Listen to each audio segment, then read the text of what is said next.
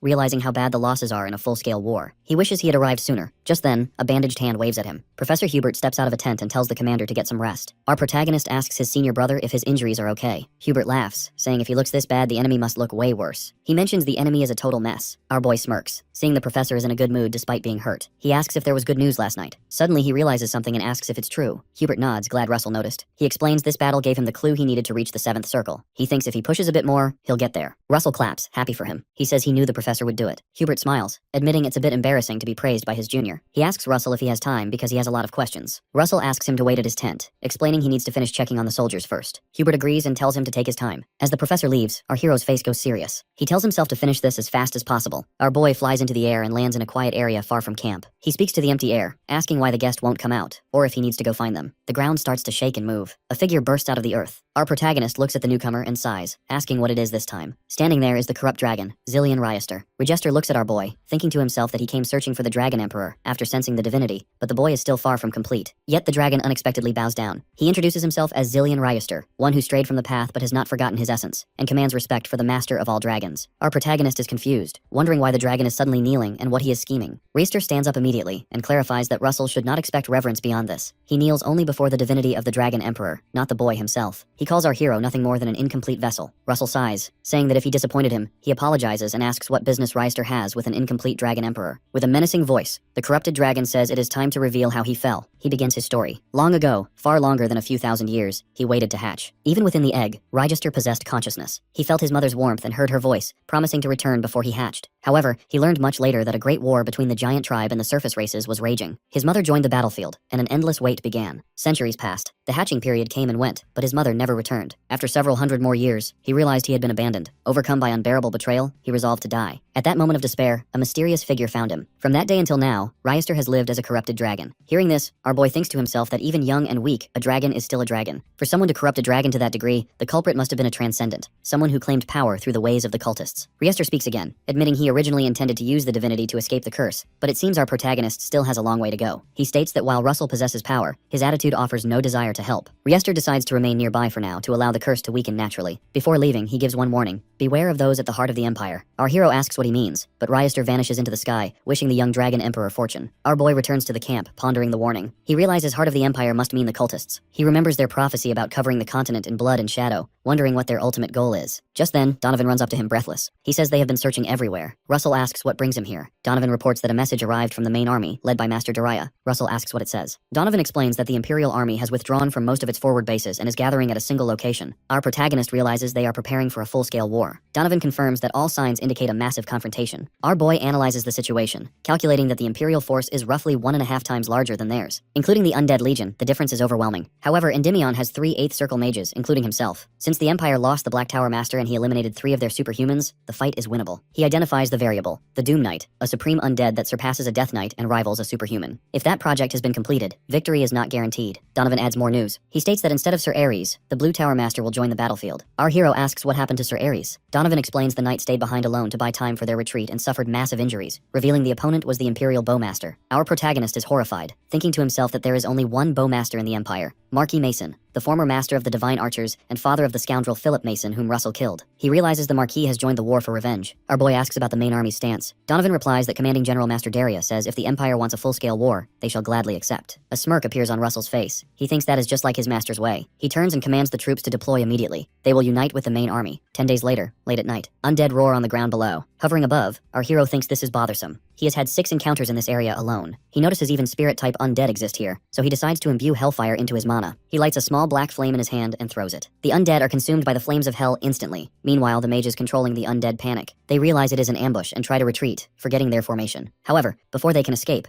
One of the mages is struck by a beam of blue light and falls. The others shout in fear, realizing their position is exposed. They try to run, saying they are doomed. Our protagonist uses Gimlet of Ice, striking them down one by one. He lands, looking at the carnage and says it is over but feels confused. He thinks to himself that he cannot understand their strategy. If they are gathering forces, why move through such an exposed canyon? It feels almost as if they want to be intercepted and killed. Meanwhile, at the Britannia Empire Imperial Palace, the fifth prince stands in front of Thanatos. The prince complains that he expected to need more time, calling the process tedious. Thanatos apologizes, explaining that after elevating Bismarck as king of Endymion, they attempted to use him as a trigger for the war, but the rebellion failed and delayed the plan. The fifth prince tells him not to be troubled. He declares that phase 1 is complete, noting that with Endymion behaving exactly as planned, enough blood has been spilled across the empire. He lists the sources: the civil war disguised as a succession dispute, and the blood sacrifice used for the undead summoning. Thanatos confirms that the setting of the coordinates is now complete. He states that all that remains is the final sacrifice and the death required for the advent. The fifth prince smiles chillingly, declaring that when the appointed time arrives, Thanatos shall be reborn as something new. He vows that in the place of the fallen demon realm, he, as the apostle of God, shall bring the end upon this land. At Endymion 5th Corps camp, Russell emerges from his tent. Baron Donovan spots him and offers a box of food, pointing out that it is his 8th sortie and suggesting he not overdo it, reminding him to at least sleep at night. Our boy, however, says he wants to say the same to him, believing the Baron is pushing too hard lately. The Baron insists he cannot rest when the commander-in-chief is fighting. He then gives him the food prepared especially for him. Knowing Donovan made it himself, Russell feels grateful. Soon, Pepper gives a signal after spotting enemies. Therefore, our protagonist immediately leaves to take care of them, advising the Baron to rest well. Our boy disappears, but Donovan feels worried seeing his resilience, wishing for him not to shoulder everything alone. Later, our hero is seen fighting the enemy with Pepper. He unleashes Cryonova and then Gaia's Thorns to take care of them. Then, he orders Pepper to finish them off, so Pepper releases flames and eliminates the rest. They take care of the enemies until dawn, eliminating around 700 or 800. No matter how many they destroy, they just keep coming. Still, they successfully cleaned the area, as our hero praises the work of Pepper and Sherbet. Using his strength all night, he feels very hungry. Therefore, he sits down and opens the box Donovan gave him. Then he turns towards Riester, offering to share food with him and wishing to ask something. Riester comes down, calling this ridiculous, and coldly reminds him they do not need food. He walks in for being a dragon emperor who does not even know that. Still, Russell points out that plenty of dragons like to eat and throws a sandwich towards him, hurting that he could call it luxury food as he feeds Pepper. On the other hand, Riester reflects internally that these kinds of guys bring shame to dragons. Finally, he sits down beside our boy. He asks what he wants to know. Our protagonist asks if he was talking about the cultists when he mentioned the ones deep within the Empire's heart, and if one of them corrupted him. But Riester says he cannot tell him that. He explains that even though the curse is disappearing little by little, he still has not escaped from that particular person. Our boy comes to know that it is actually a curse with a strong domination ability. Riester adds that if it were possible, he would instantly rip apart his own heart, but he cannot even die as he wishes. He stares at our boy, stating that if he had awakened completely, he would have been freed from the curse. Unexpectedly, our hero apologizes about that, but deep down reflects that Riester is demanding in a way that implies it is his fault he is cursed. Eating his sandwich, he reflects internally that their conversation earlier made it clear how he does not know how this dragon has survived for thousands of years. But one thing is clear: the person who cursed him is one of the cultists. Riester gets up, pointing out that the curse is thinning even with his paltry divinity. He tells him not to let his guard down, as that man is not someone to take lightly. Russell then thinks he does have a chance at victory, but Riester has disappeared, as always, after leaving incomplete information. But then he notes that he finished the sandwich before leaving. Later, our hero, along with his comrade, finally arrives at Endymion main army camp. Their numbers are around 300,000, and they could even wipe out a decent-sized country in just one night. But Russell points out that their opponent is the Empire. Their power is likely superior, but it all depends on how they set the board. Our protagonist soon finds out that the main army has spotted them. He is stunned to see that they have come personally to welcome them. It is Master Daria and Olsen. Soon, Olsen tightly hugs the two of them, happy to see them after a long time. Then he comments about the letters they sent, which had nothing but reports. Plus, he reflects that they have captured the impregnable Trivan fortress and ruminated many powerful warriors of the Empire. Our hero reacts humbly. Then Olsen turns to his comrade, noticing how much he has grown. Plus, his mana density is now on a completely different level. But the comrade also answers humbly that he has only learned the first hints of a new realm. Master Daria advises Olsen not to bother them, as they have just returned from a long journey. Then she turns towards our boy, asking if he found something unordinary on his way here. Russell reports discovering multiple hordes of undead beings led by cultists. He believes they are gathering for a full-scale war, and are stationed not far from their main camp. When the Master asks how he is so sure, he mentions that he can feel the distance and their death energy. Master Daria reflects she did not mention it until he just did. She internally admits that he has grown even while he was away, thinking he might have already surpassed her. 3 days later, the Beastkin army arrives under the command of Muya. Muya gets excited to see our boy. The elf army also arrives at the main camp. Turns out both arrived at the same time. Grabbing the opportunity, Muya starts teasing the elf by calling her long ears. But Russell comes between them to stop them from fighting. He then thanks the elf leader for joining the war, believing that as a leader, it must not be easy to take such a decision. But the elf leader says that this is a war that will also decide the future of their race, so she thinks it is important for them to fight together. Listening to her statement, Muya gets furious, insisting our hero not to forget her and the Beastkin. Then our protagonist nods, revealing that he is truly grateful from the bottom of his heart. Muya suddenly notes how strong he has become, clearly sensing his overwhelming aura. But our hero is turned to see her noticing the change in him caused by divinity. He puts his hands together, remarking that it is fortunate for them to make it all the way here in time. Then he tells them to follow him because the commander-in-chief is waiting. Later, in the meeting room, everyone is present. The master remarks that all of Endymion forces, the Beastkin, the Fairy Race, plus all the support armies from Kiel and the Naza Alliance have gathered in one place. Therefore, she finally announces the beginning of the final strategy meeting that will decide the future of the continent. Pepper is out gathering information on the enemies. While in the meeting, Russell reports that they have identified the Empire's troops, 2,000 soldiers per pawn, making over 1 million in total. Frightened, another leader adds that the undead number roughly 400,000, bringing the total to 1.4 million troops. Seeing his face as if he is facing death, Master Daria slams the table, reminding everyone that it is a full-scale war after all. She plans to split their forces into 3 parts, 1 in the front, while 2 take the left and right. The front will buy time, and 2 flanks will encircle and wipe out the enemy army. Our protagonist thinks it is risky, but there is nothing better than this plan. Daria decides to take the front. The right flank will be under the command of the Spear Tower Master, and the left will be under the command of our hero. The Beastkin will take the front with Daria, and Manhwa will strike the enemy's rear. They just need to decide the day to take action. But unfortunately, her speech gets cut as they get attacked by the forces of the Empire. Standing in the distance, a man under a cloud comments that going after the commander is surely too much, but he shrugs it aside, knowing this was just the signal flare announcing the start of the war. With that, he decides to eliminate the Allied forces. Chaos erupts in the main army camp as they realize the attack is from the Empire. They immediately start picking up weapons while moving the wounded. The Spear Tower Master never expected the enemy to launch a surprise attack at their main camp, but Daria states they want to make sure reinforcements cannot rest properly. Meanwhile, our boy reflects that if their troops had moved, Pepper would have spotted them and warned them. Through Pepper, our protagonist spots a group of highly skilled people on the enemy side. Therefore, he immediately reports that the attack was done by the Empire's superhuman, and their troops have also started to move. With that, Daria immediately orders everyone to act according to the plan. The Beastkin, along with the 1st and 2nd Corps, are ordered to assemble in the front of the main camp. The 3rd Corps is ordered to move to the east, while the 5th to the west gate, and so on. With that, the war finally begins. A horde of undead comes their way. Muya dashes forward confidently and lands right in front of the enemy soldiers. After gathering energy, she charges forward with great force, trying to land a heavy blow. Unexpectedly, she skids back forcefully, making a crater in the ground, remarking that these soldiers are worth fighting. She is now fired up to eliminate the incoming enemies, who also come at her at once. From a distance, our hero is stunned to see her overwhelming power in battle. Deciding not to lose, he decides to attack the enemies with his own Grand Warfare magic, as they have attacked them with Grand Warfare magic. He unleashes Russell Raymond Originality, Falling Sun, and as a result, the enemy side fills with loud screams. Meanwhile at the front, Daria notes the overwhelming number of enemies. Flying in the air, she decides to help out, unleashing Daria White Originality. As a result, a huge colossal beast images under her control. The presence of this being spreads chaos among the enemy soldiers. Therefore, they decide to use their mage corps to tackle her. Soon, an overwhelming power emerges from the enemy side, which disturbs the colossal beast. A man under a cloak emerges, emitting an overwhelming dark aura, muttering that death is the completion and end of life, so there is a need to worship death. The man is none other than the Dark Master, Roderick Armstrong, but he is now emerging as an undead. Daria already felt a familiar aura coming her way, and now realizes it is really him. She heard he was executed by the Emperor, but never expected them to meet like this. He was her rival with whom she had never reached a conclusion in a fight. It is shameful that things have turned out this way. She states that her fire carries the qualities of snow, the magic that goes against the laws of nature. Daria Snow White. Ultimate magic, Snow White. Then, she unleashes an overwhelming amount of magic to tackle her old rival. Meanwhile, on the other side of the battlefield, the soldiers fight the undead army, deciding to aim for their heads. But soon, a giant monster comes and is about to land a strike on a group of soldiers. Fortunately, Olsen comes in, countering its attack with his own flames. After landing a blow, he remarks how good he feels after hitting those enemies. This is the reason why he loves close combat fighting. As soon as he decides to turn them into powder, a green lash appears out of nowhere and strikes him hard. As a result, Olsen is sent flying across the battlefield. Luckily, our boy spots him and immediately dashes out to grab him. After grabbing him, he asks what just happened. Olsen says he does not know clearly, as it happened way too fast and he was barely able to block it, but it felt like a sword strike. Soon another green lash attacks both of them, but Russell saves them by making a shield. Olsen wonders if it is the work of a swordsman. Seeing the culprit, our protagonist is surprised, commenting that the pagans have actually succeeded. The person behind the green lashes is none other than a Doom Knight, a top-ranked undead that rivals an Archlich. Russell decides to take care of the Doom Knight, suggesting Olsen go to the front line. Olsen turns, telling our boy to be careful. Soon the Doom Knight starts emitting an overwhelming aura. Our hero clearly senses the increase in his power, thinking it is the doing of the cultists. Then the Doom Knight dashes forward at full speed. Seeing him approaching, Russell unleashes Flare Cannon. However, a green lash similar to the earlier one emerges, coming for our boy. Annoyed, our protagonist summons his weapon and counters the lash with both hands. Unfortunately, the Doom Knight sends a number of lashes his way, resulting in a huge blast. As soon as the knight lands on the ground, our hero comments that his attacks feel familiar. The knight is stunned to see him survive, but Russell continues, thinking it is a cursed connection because he has found out that this Doom Knight is actually McCrae Hughes. Then he activates his ultimate magic, second form, Flame-Tipped Spear, deciding to put an end to this connection. Soon, both of them are exchanging blows as the fight intensifies. While countering an attack, our protagonist thinks this has happened because McCrae Hughes is the material used. Our hero considers him the best swordsman he has fought so far, although this time he has picked the wrong opponent because he is fighting a mage. Sliding back, our boy unleashes his skill, Frostblind, followed by Shock Bomber. After receiving a heavy blow, the Doom Knight skids back uncontrollably. Then Russell strikes him with his Mjolnir of the Thunder Giant. As soon as he is struck by the lightning, our protagonist spots his mana core sustaining his life. With that, he throws a burning spear towards his opponent. However, the Doom Knight Knight counters the spear with his sword. Right at that moment, Russell unleashes Stormrider Rocinante, and as a result, the mana core of the Doom Knight completely shatters apart. With that, the cultists lose their mana link in panic, as they never expected an 8th circle mage to be taken away like this. Meanwhile, our hero keeps firing attacks. As he fires off Blaze Judgment, he wonders if it is finally over. Lying on the ground in poor condition, a cultist murmurs that their trump card was not the Doom Knight anyway. Russell demands to know what he means. Out of nowhere, a bullet-like projectile passes by, injuring his cheek. Our boy's eyes widen as he sees Marquis Mason standing against him. Mason greets Russell by his title, explaining that he never intended to join this war, plus he had no interest in fighting along with cowards. The reason for him joining is to earn merit. Recalling the past event regarding his son, he admits he was pathetic, but he was still his child, and he even passed down his family heirloom to him. But soon he found his corpse, so mangled that even he could not recognize his face. Saying that it is common for sons to avenge their fathers, he is now using his weapon to avenge his son. Mason believes Russell understands how he feels. Soon he launches an arrow towards our boy. The speed of the arrow is beyond our protagonist's imagination, and each shot feels as heavy as 1,000 pounds. This is the power of the continent's greatest bowmaster. Our hero forms a round shield around him to protect himself, but still gets blown away by the intense pressure. He opens his eyes, focusing. Seeing the high number of arrows coming his way, Russell unleashes lightning web. Some of the arrows get stuck by the lightning. However, a high number of arrows still approach. Going forward while dodging the arrows, he unleashes Plasma Blade to counterattack. Meanwhile, Mason continuously fires his arrows to counter the attack completely. Russell never expected him to counter a grand warfare magic spell and make a path through it to escape. He is astonished to see an archer reaching the realm of a transcendent. In that case, our hero activates Dragonification, Crown of Solomon, Ultimate Magic Second Form, Flame-Tipped Spear. He tells Mason to stop beating around the bush and start fighting for real. Sitting somewhere, Mason repeats his words mockingly, but internally he reflects that it was impossible with his strength alone. With eyes of revenge, he starts activating his magic, deciding to do exactly according to Russell and go all out. Mason activates Hermes' leather shoes. Seeing the overwhelming power of this move, Russell is a bit stunned. Soon after, Mason calls out his sun god Apollo's arrow, aiming towards our boy. Noting that both moves are divinities from Olympia, Russell admits internally that this fight will not be easy. Mason dares him to dodge this god's arrow as he releases it. The scene shifts to the front line, where they are holding the formation, fighting by risking their lives. After taking aim, Muya throws her spear towards the incoming enemies, calling them weaklings and wanting them to entertain her more. Meanwhile, at the right flank, Olsen does his best to counter the enemies. On the left flank, the Spear Tower Master unleashes Hemingway Melville Originality, White Horse, and Sea Bubble. But soon he sees a huge blast in the nearby area and knows who is in that direction. The blast was actually from the front line, and shockingly, Master Daria is kneeling on the ground in very poor condition. While breathing heavily, she curses her opponent, remarking that he gave her so much trouble when he was alive, and he is still giving her trouble after his death. But she still has not given up,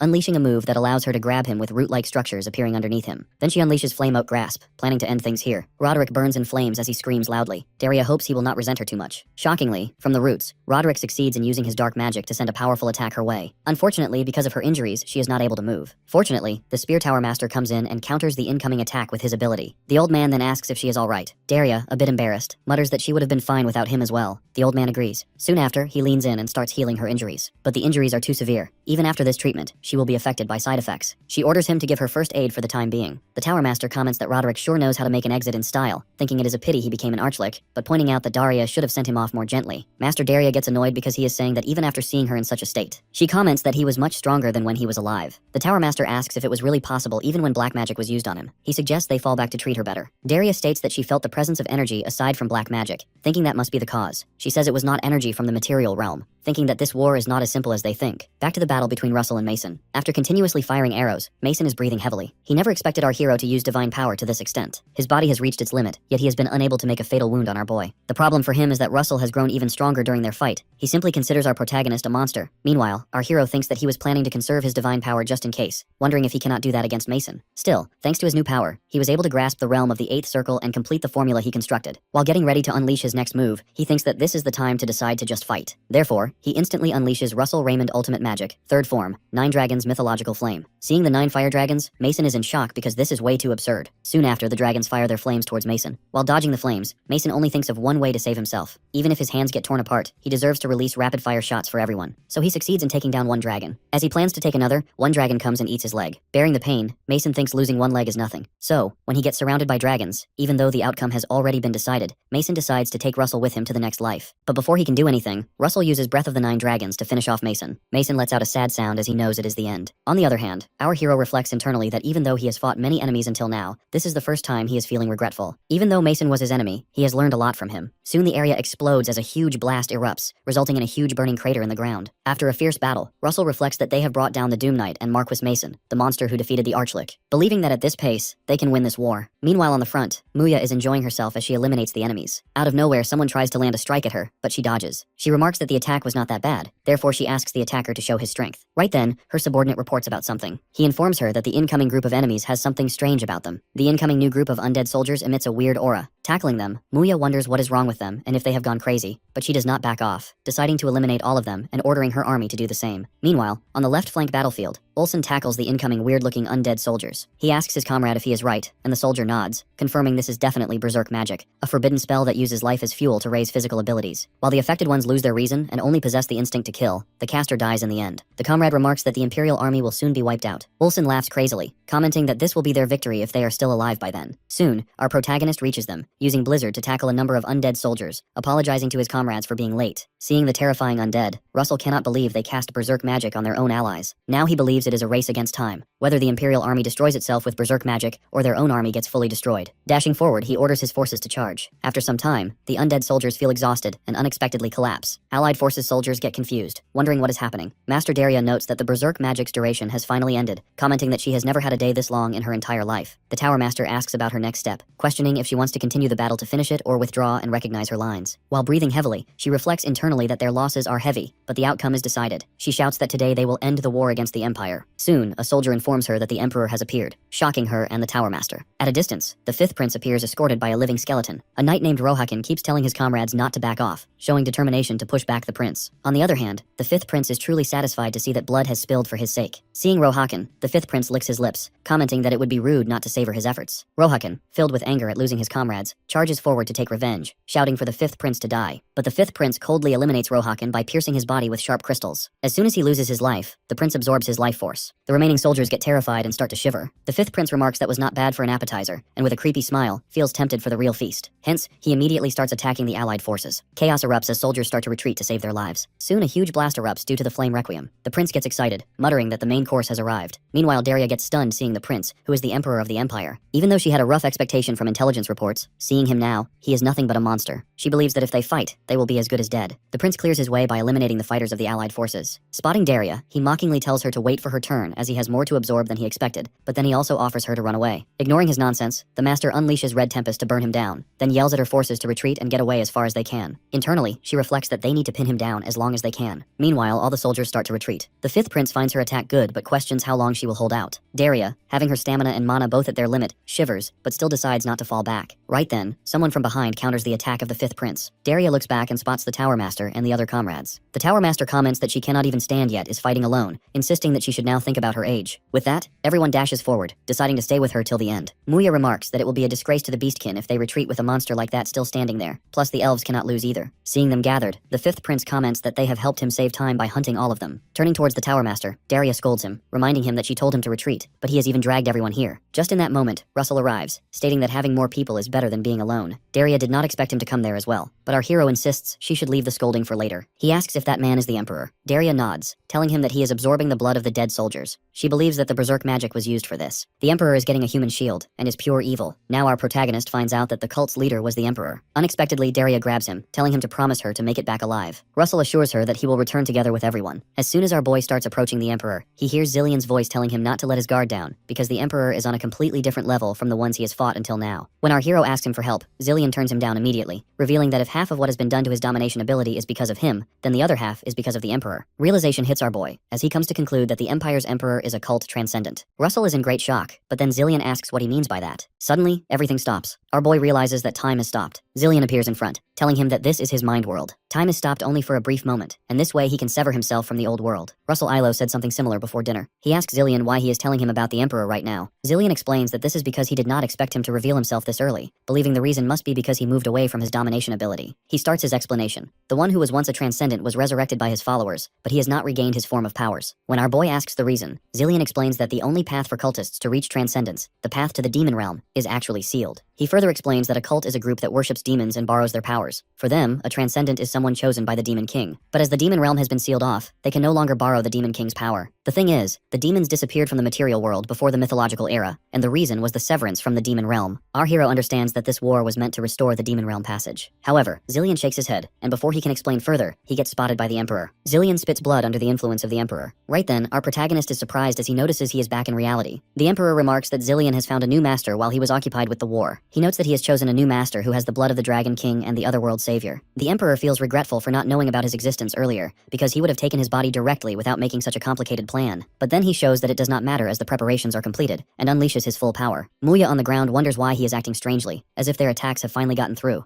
But her comrade shakes his head, pointing out that from this point, it truly begins. The Emperor activates Eye of Gorgon, tempted to experience more fun. On the other hand, Zillion on the ground coughs blood, internally thinking that the situation has gotten out of hand because the Emperor said all preparations were complete. He wonders if he has use of him. Just then, our protagonist approaches him, asking if he is alright, but Zillion does not understand why he is here. Russell explains that he noticed he coughed up blood and disappeared, which is why he came. He reminds him that half of his heart belongs to him. Being held by our boy, Zillion starts explaining the hidden objective of the Emperor. He reveals that the Emperor has made a contract with an existence from another world, not from the demon realm, so that he could reclaim his lost power. Our hero is not able to digest this information. Zillion confirms again, revealing that it was a god that devours the world. The Emperor's plan is to reincarnate that god into this material world. Our protagonist gets a chill, hoping that it should not be the god he is thinking about. Meanwhile, dark figures emerge from the Emperor's side. Tackling those figures, the elf comments that this is actually ancient cult magic. Even a small injury can damage one's soul. However, Muya thinks it is easier said than done. Just then, Daria unleashes her Flame of Muspelheim, Flameflower Dream, to eliminate the incoming figures. Then she reminds the Yellow Tower Master to stay focused, as there is no way to dispel this curse. The Emperor gets amazed at Daria for burning those astral bodies with her flames. Suddenly, the Spear Tower Master comes in, grabbing the Emperor by his abyssal snare. After that, he yells at Muya to take action. Therefore, she dashes forward and lands a powerful punch at the Emperor's face. Noting that she is the Beast King, the Emperor considers it insignificant. He immediately frees himself from the abyssal snare and also sends Muya back forcefully. Then he decides to devour her, sending more dark bodies her way. Fortunately, our hero makes his entry, attacking with his Flame of Destruction. Seizing the opportunity, he carries Muya and makes sure she is safe. Seeing him use Hellfire, the Emperor's interest in our boy grows even more. On the ground, our protagonist instructs Muya to stay back, or else she might get hurt in the fight. Muya follows his order. Then he unleashes Russell Raymond Ultimate Magic First Form, Crimson Moon Fire Realm, and burns the Emperor. Regaining his composure, the Emperor notes that this move automatically attacks targets that are hostile towards the caster. Admitting that it is difficult to deal with, he disposes of the flames using his Dark Aura. When he gets confident counting those kinds of attacks with ease, our protagonist soon reaches near his face with his weapon. The Emperor, in panic, barely counters the attack. When the Emperor opens his eyes, all of our hero's comrades are ready to launch their attacks simultaneously. Now the Emperor wonders if the previous attack was meant to blind him. Right in that moment, everyone starts firing their attacks. Daria unleashes Daria Snow White's ultimate magic, Avalanche's Fang. Meanwhile, the Spirit Tower Master fires Hemingway Melville's ultimate magic, Absolute Zero. The Yellow Tower Master also unleashes his special move. In the meantime, Russell fires Dragon Breath. All of those attacks end in a huge blast. After some time, as the flames disappear and there is only smoke, our boy feels way too hot. It was his first time using Dragon Breath. His lungs smell like fire, and he believes that with attacks of this level, the Emperor should be eliminated. But his thoughts get cut off as he hears the cough of the Emperor. Shockingly, the Emperor, with mild injuries, stands in front of them, furious at them for leaving a scratch on his body. Everyone is shocked seeing him alive. Meanwhile, Muya, lying on the ground, comments that it is an absolute monstrous figure. She thought that they would at least be able to give him serious injuries. Being furious, the Emperor comments that they have steeled themselves for this, declaring that now he will eliminate them all in the worst way. The Emperor starts emitting an overwhelming amount of dark energy, confusing everyone else. Russell recalls that it is almost identical to the one that attacked the Spirit Realm, as he can also feel faint divinity from the Divine Dragon King. After releasing that amount of energy, the Emperor's hair has turned black. Observing how the events have turned, Muya immediately grabs our protagonist and starts running in the opposite direction, advising him to run away if he wants to live. From behind, Master Daria orders Niccolo to do his job, so Niccolo tells them to get away as he decides to take care of things, immediately unleashing his ability, Gaia's Rampart. But the Emperor, standing opposite, smiles because he knows it is already too late for them. Ultimately, both of their energies collide, resulting in a huge blast. As the smoke disperses, we see the ground has been completely destroyed. In the distance, everyone is lying unconscious. Russell asks if everyone is alright. Muya mutters that she is fine. Looking towards Niccolo, our protagonist finds him lying unconscious on the ground in a terrible state. Therefore, he instantly rushes to check on him. But unfortunately, Niccolo does not respond at all. Soon the Spirit Tower Master and Daria come in. The Tower Master thanks Niccolo for saving their lives by risking his. When he starts planning to give him first aid, our protagonist informs him that it is already too late because he has passed. Both Daria and the Tower Master get sad about losing their old friend. In the meantime, Russell starts moving ahead. Muya approaches him, asking what he is planning to do, insisting that they should retreat and regroup. Our protagonist wants to do that, but he cannot because of the ongoing situation. On the other hand, the Emperor unleashes more dark energy as he internally curses dragons. He swears to eliminate them in the worst possible ways, deciding to eliminate Russell first. As soon as he comes near our boy to land an attack, our hero instantly orders Pepper to activate Spirit Clothes, determined to stop this enemy even if it costs him his life. So he instantly attacks the Emperor with his ultimate magic second form, Flame-Tipped Spear. Internally, our protagonist knows that if he does not do anything, everyone else will die. Soon they start exchanging powerful blows. The Emperor is getting the upper hand in the fight as our boy struggles a bit. Closing the distance, the Emperor lands a powerful piercing blow, but instead of Russell, Zillion receives the blow as he comes between our hero and the Emperor. Both of them are shocked. The Emperor curiously asks what he is trying to do. Our boy starts shivering seeing Zillion getting the blow instead of him. Zillion smirks, commenting that he let his guard down even when he told him not to. Meanwhile, the Emperor calls him an idiot, remarking that he chose to die like a dog even after enduring all those years. With that, he decides to send them both to the afterlife together. Hence, he unleashes yet another powerful move. But before he can fire that, the Spear Tower Master grabs him with his Leviathan's grip. Freeing himself from the grip, the Emperor lands on the ground, annoyed. Soon he gets attacked by Daria's flames. Their forces again reunite as they do not want him to underestimate them. While deciding to cover her, the elf advises Muya to go as wild as she can. Meanwhile, Russell is sitting beside Zillion, asking why he did that. But Zillion shrugs it off, recalling his past days. He explains that even though he was born with a dragon's bloodline, he never lived a life worthy of a dragon. After being branded as a corrupted dragon, he hid himself his whole life. Eventually, he became a servant of the cultists to survive. Back in the present, Zillion offers Russell a horn.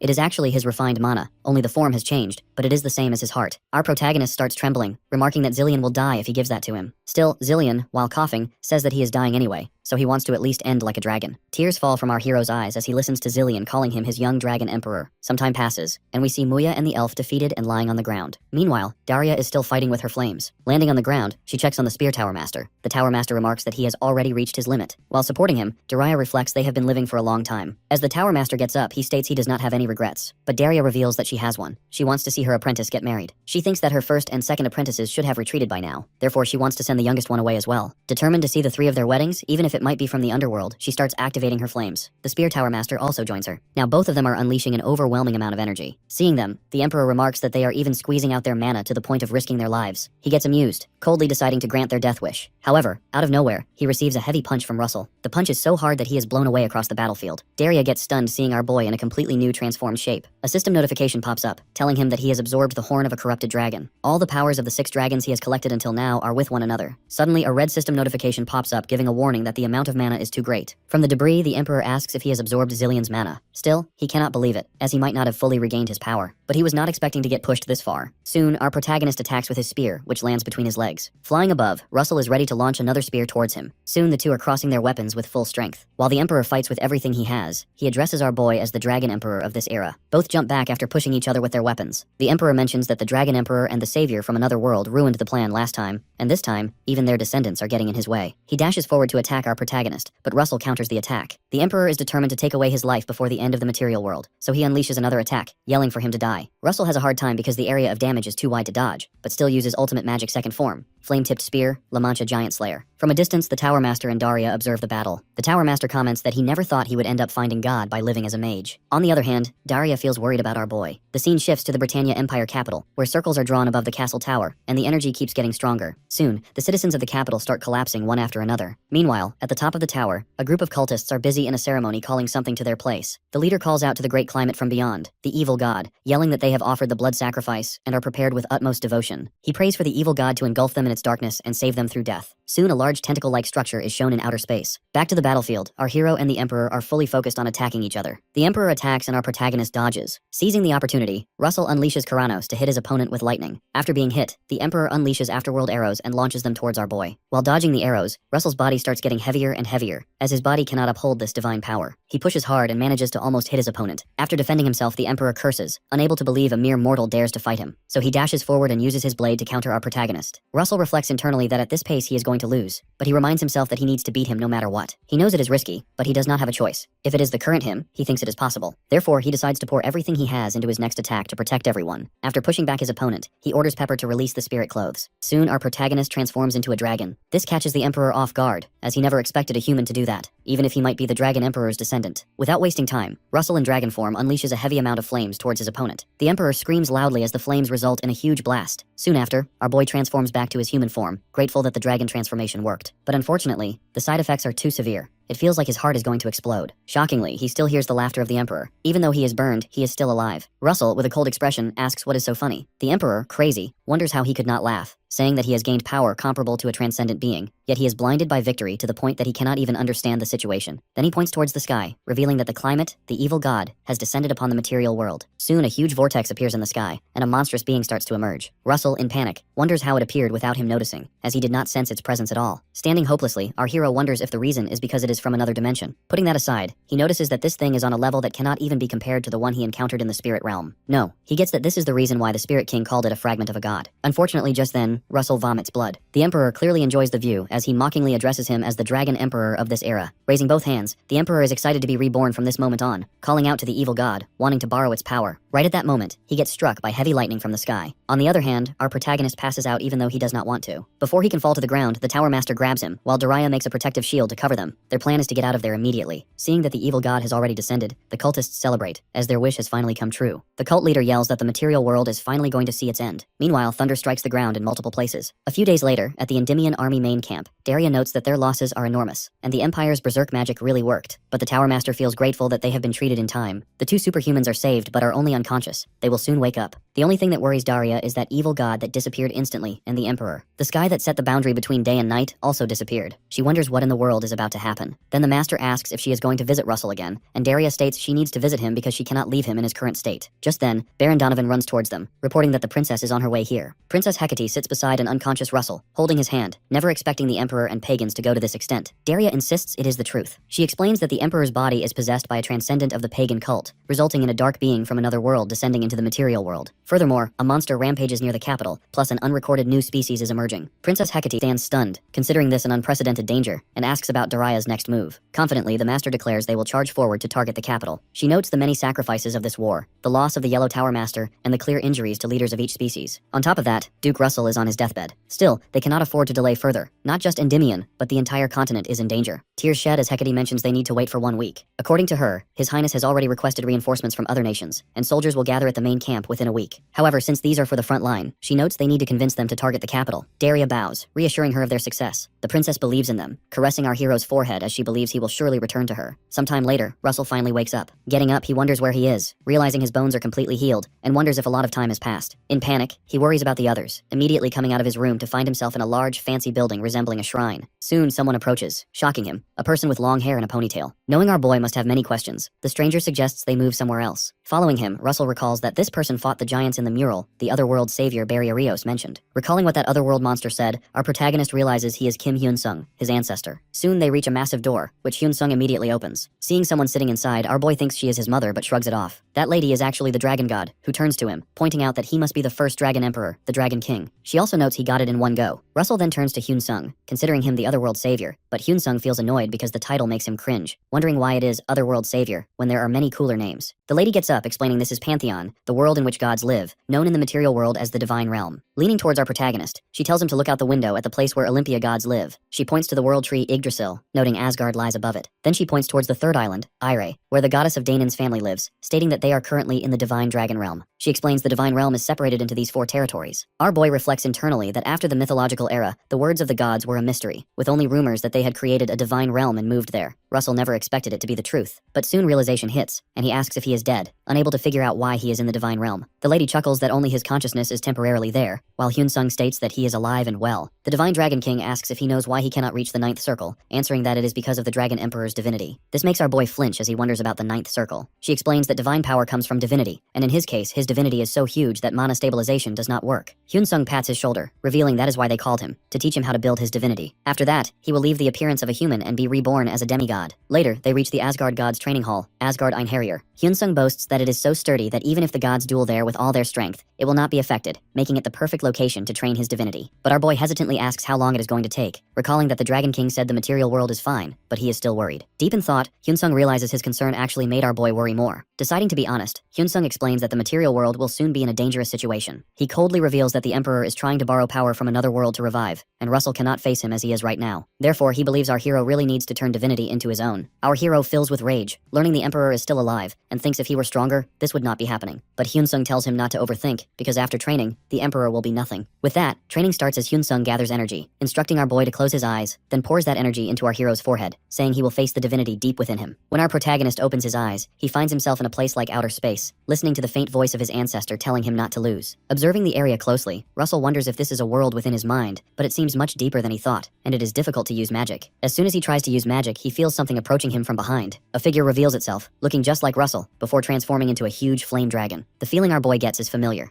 the same one he feels whenever he uses his ultimate magic. He realizes this dragon is actually his divinity. Unexpectedly, the dragon unleashes flames against Russell. After dodging the flames, our hero understands what his ancestor meant by telling him not to lose. Thinking he cannot disappoint him, he unleashes Ultimate Magic Chapter 2, Flame-Tipped Spear, firing it towards the dragon, determined to take the reins by force. On the other hand, Russell's real body in the training hall starts emitting powerful energy. Hyung-sung points out that it has begun, while the Dragon King feels worried. 1 week later, Daria and the Tower Master visit the tent of Russell, where Princess Hecate is also present. Daria informs her that they are departing. When Hecate stands to see them off, Daria refuses. With respect, she reminds the princess that they cannot leak the fact that she is here. After bowing, the two visitors offer their advice. Unexpectedly, Hecate hugs Daria tightly, telling her to take care of this nation. With tears in her eyes, Hecate says that she is her dearest friend and most loyal subject, and therefore she wants her to return safely. Daria understands and assures her she will do her best. As she leaves, she tells Hecate to take good care of Russell. Outside, the whole army already waits for their commander-in-chief, Daria. Olsen greets her and reports that both the main and supporting forces are ready. Daria announces that the alliance of day and night has gathered in the name of justice. She declares that they will now defeat the source of evil, the imperial capital, and recover a blue sky. With that, she leads all forces toward their destination. This is the charge of the Night and Day Continental Alliance. Meanwhile, our protagonist is fighting the dragon with a spear in his hand. He counters the beast with his La Mancha explosion flag. The dragon growls while our boy thinks that he doesn't have much time. Therefore, he needs to hurry up and take care of the creature. Our hero reflects that it is difficult because this dragon always knows his attack pattern. However, he believes his attacks are working now. Each time the dragon is damaged, it shrinks in size. The main problem is that his stamina and mental energy are limited, so he cannot continue like this for long. To end things quickly, Russell charges forward holding his spear. When the dragon attacks, our protagonist jumps off and unleashes Russell Raymond, Ultimate Magic Transformation Crimson Binding Chance. As a result, the dragon gets caught in the chains. Now our boy needs to fold out. He has used most of his power on that scale, so he must end things right now. As he pulls the chains, the dragon roars and tries to escape, but soon it gives up and lies on the ground. This makes our hero wonder if he has finally defeated it. He feels as though he is training a wild beast. Before he can do anything, Russell is surrounded by flames and struggles to open his eyes. All the flames start to gather inside his heart. He notes that the divinity is entering his body, and his mana meridians feel as if they are being washed by this divine power. Absorbing this power makes our protagonist scream loudly. Soon he finds himself lying on the ground. When he gets up, Hyun-sung congratulates him. Sitting in front of him, the ancestor asks how he feels after obtaining the Dragon Emperor's divinity. Our boy answers that he can feel divine power everywhere throughout his mana meridians. Then his ancestor suggests checking his circle with his mana. As told, Russell checks his circle and finds he has reached the 9th circle. He reflects that when humans go beyond being immortal and reach the stage of transcendence, it is something that has not happened since the mythological era. Our hero feels grateful to reach this level. However, his ancestor reminds him not to be so touched. Hyun-sung explains that because he has gained control over his divinity, he has naturally reached the 9th circle. He states that our protagonist should have reached it earlier, but his mana and divine power were colliding. Furthermore, he remarks that Russell is different from ordinary transcendence, as he has divinity in his body. Our boy then realizes something. Hyun-sung nods and says he has become a half-god, a demigod. Our hero doesn't believe it, as he cannot feel much of a difference. His ancestor explains this is because he has not used his true power yet and calls someone over. A group of gods appear. Hyun-sung explains they will train him for the time being, as they are war experts even within the divine realm. Russell thanks his ancestor for the consideration, but says he needs to return to the material world as soon as possible. The ancestor says he does not need to worry and reveals only 1 month has passed. Our protagonist freaks out, demanding to know why he was not told earlier. Hyun-sung points out that time flows differently in the divine realm. 5 days here is just 1 day in the material world. Therefore, only a week has passed in human time. Furthermore, they are keeping an eye on the material world and still have time. Hyun-sung leaves him in the hands of the other gods so he can train without worry. Taking him away, the gods get excited to finally warm up for the first time in a while. The scene shifts to the material world, at the Britannia Empire Rocky Mountain near the imperial capital. Weird monsters lurk in the area. The elves from the Day and Night Army take care of those monsters. Emilia notes those fallen humans were trying to run away before the monsters could catch them. But unfortunately, this ancient magic cannot be avoided. All the villages there were targeted. Now the problem is the remaining new monsters they will encounter as they get close to the capital. Emilia is called over by someone. She instructs Alan to follow her. Reaching the front, her subordinate points towards something. Both Alan and Emilia are shocked. In front, they see a huge black egg surrounded by all sorts of monsters. They wonder if those monsters are worshipping the egg. When Alan asks what it could be, the subordinate also does not know exactly what that thing is, but he is sure of one thing.